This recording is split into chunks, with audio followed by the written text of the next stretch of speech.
Slain Florida mom posts Taylor Swift lyrics and haunting message before knife attack involving son. Catherine Griffith, 39, was stabbed during an altercation with her 17-year-old son, police say. A Florida mother who police say was fatally stabbed by her 17-year-old son on Sunday posted lyrics online, taken from Taylor Swift's song, "It's Time to Go," and a haunting final message, just hours before she was killed.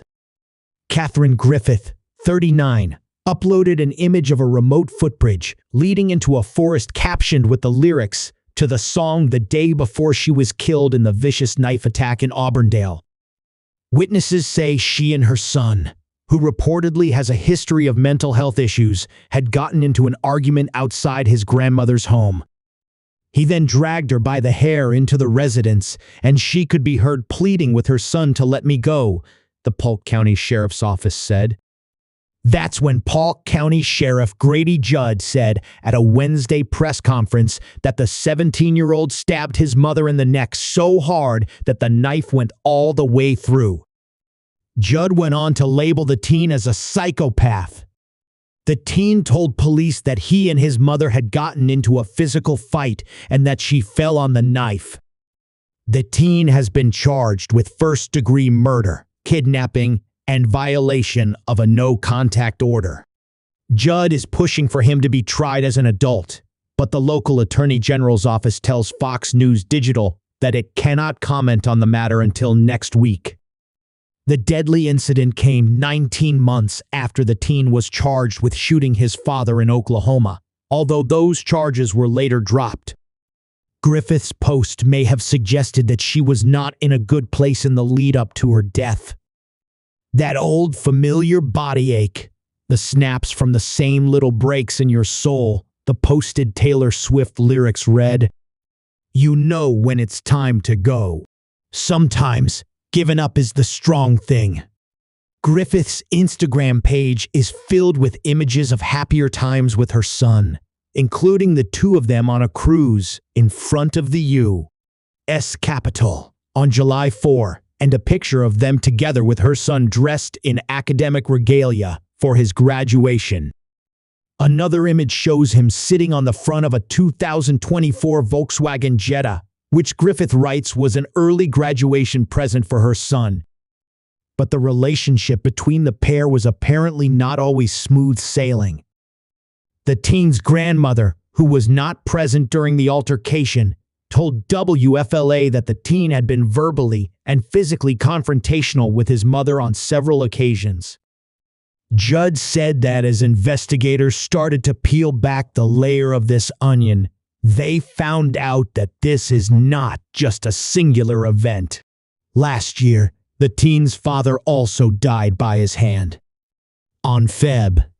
14, 2023, Valentine's Day, in Lincoln County, Oklahoma, he said. His dad pulled a knife on him, and he shot and killed his dad, Judd said. He shot him once in the chest and once in the head, and he claimed self-defense. Oklahoma authorities dropped charges against the teen less than a month after the shooting because they could not disprove his assertion of self-defense, Judd said. The teen's mother paid $50,000 to bail him out of jail, the New York Post reported. Then he moved into her Charlotte County, Florida, home and was involuntarily committed to a hospital for mental health reasons within a month. Around this time, Judd said, he made a threatening statement, "I'll kill myself, or I'll kill my mother by shooting or stabbing her." In November 2023, the teen pushed his mother to the ground and stomped on her after she took away his video game privileges, Judd said. He was arrested and claimed self-defense again, but the argument failed that time, and he spent time behind bars, the sheriff said. After another argument with his mother in February of this year, the teen fled to his grandmother's house in Auburndale. The teen's mother and grandmother both contacted the sheriff's office around that time and said they felt unsafe around him, Judd said, and at that point, the teen was turned over to family services. But despite making more threats to kill his mother, The teen was ultimately reunited with his family despite making threats to kill his mother again just 2 weeks later, Judd said. According to the sheriff, the teen got into an argument about home chores that led him to flee from his mother's house and go to his grandmother's house on Sept. 6.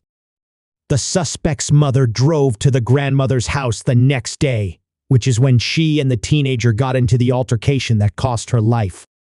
The teen initially told 911 dispatchers that his mother fell into a knife after a very long fight on Sunday, Judd said. Despite the teen's claims of a protracted fight with his mother before her death, the home was neat and clean with no evidence of any kind of long fight, Judd said.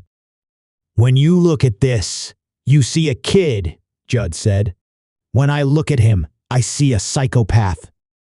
I see totally erratic behavior to the point that he's already, at 17 years of age, shot and killed his father and got away with it, and stabbed his mother in the neck so hard that the knife went all the way through. Now he's killed 2 people and killed his mother and father, and I can assure you beyond and to the exclusion of every reasonable doubt based upon his conduct, had he gone to live with his grandmother at the end of this, and she crossed him, she would be next, Judd added.